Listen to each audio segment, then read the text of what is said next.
Hello friends, how are you? You are warmly welcomed in my YouTube channel Kartik study point.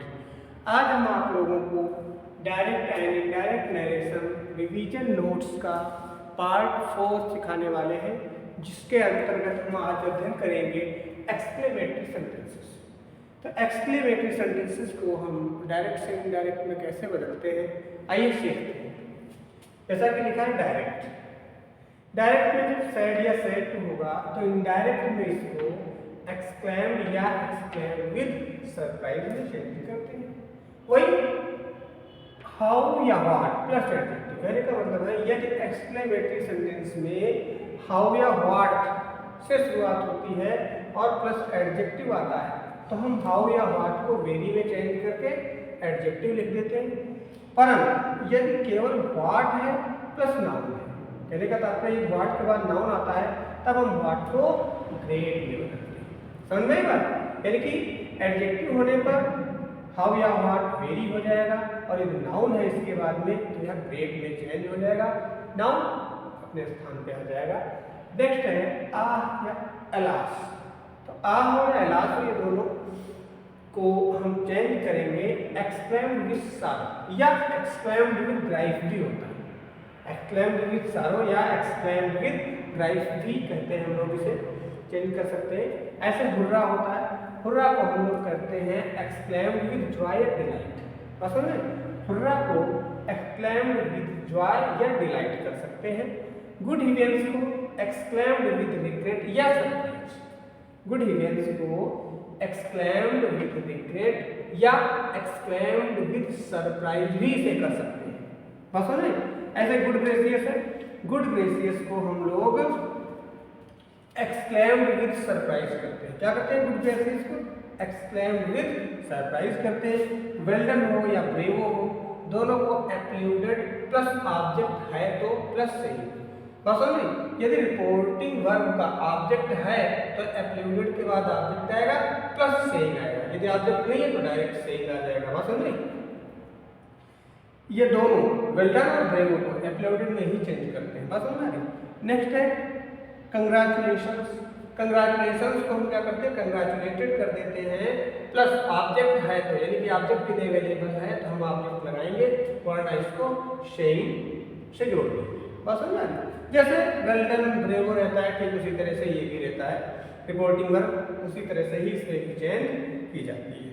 Transaction सब में that he रहता है। Exclamatory जो sentence होगा, यानी कि जिसमें एक्सक्लेमेटरी मार्क लगा होगा, वो असर्टिव में चेंज हो जाएगा। एक्सक्लेमेटरी मार्क की जगह हमारा सेंटेंस सब फुल स्टॉप से समाप्त होगा। ओके, आइए हम लोग एग्जांपल्स देखते हैं। पहला एग्जांपल है हमारा, Manju said how clever I am. Manju ने कहा मैं कितनी चालाक। ओके, तो Manju exclaimed that she was very clever.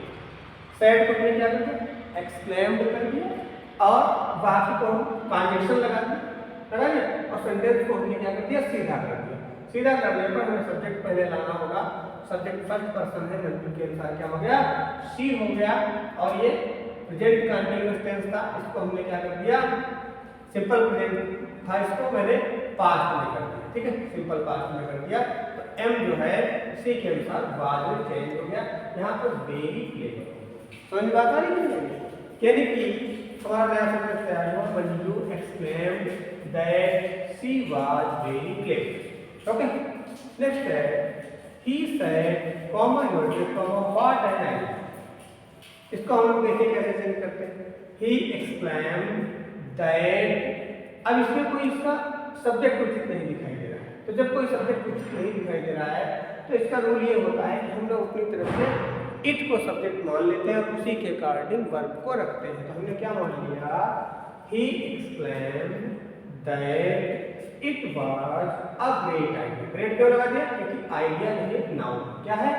Noun है। और ऊपर ये जो क्लेवर था ये नाउन है हमारा, और जो ऊपर क्लेवर था ये हमारा क्या था? ये एडजेक्टिव था। क्या था? एडजेक्टिव था।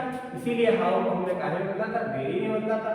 और जैसा कि हम जानते हैं ये हमारा नाउन है, नाउन होने के नाते हमने वर्ड को ग्रेट में चेंज किया। ओके, थर्ड एग्जांपल है Hari said comma alas she died so young. Hari exclaimed with sound. हमने लास्ट को हटा के क्या कर दिया सेड की जगह पे, देखिए बच्चों सेड की जगह पे हमने क्या किया एक्सक्लेम्ड विद शारो। इसको लिखते ही हमने एलास को भी हटा दिया, कंजंक्शन हमने दैट लगा दिया। वाक्य देखिए सी था थर्ड पर्सन का प्रोनाउन है, वैसे ही रहेगा। डाइड पास्ट इंडेफिनिट का टेंस था, हमने इसको क्या कर दिया पास्ट परफेक्ट में करके हैड डाइड सो यंग कर दिया। हमारा next sentence okay, next sentence बना Hari exclaimed with sorrow that she had died so young. Fourth हो गया the principal said bravo you have got the first division. Okay, तो देखिए ब्रेवो आ गया, bravo वाला मैंने बताया था एप्लीडेड से चेंज होता है। The principal applauded saying that. Okay, अब यू ऑब्जेक्ट के अनुसार, ऑब्जेक्ट यहाँ कोई है नहीं, हम मान लेते हैं, हमने मी मान लिया। ओके, तो जब हमने मी मान लिया तो हमने यू को मी के कारण यहाँ पे क्या कर दिया आई कर दिया, और यहाँ पे हैड का ऐड कर दिया। Got the first division, sorry the छूट गया है, got the first division. Okay, fifth और last example Mohan said to me congratulations, congratulations you top the class.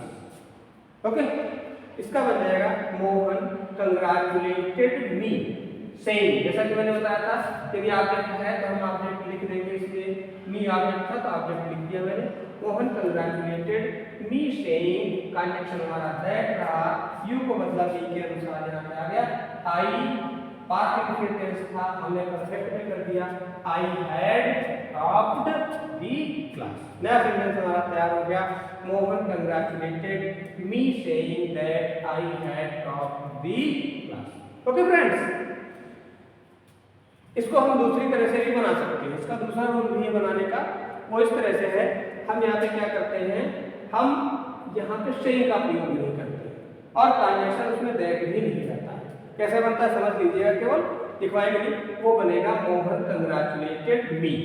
क्या किया मोहन कंग्रेचुलेटेड मी ऑन, और टॉप को क्या कर देंगे ऑन लगाने के बाद टॉपिंग कर देंगे द क्लास। यू कंग्रेचुलेशन ये भी सब हट जाएगा। ओके फ्रेंड्स, तो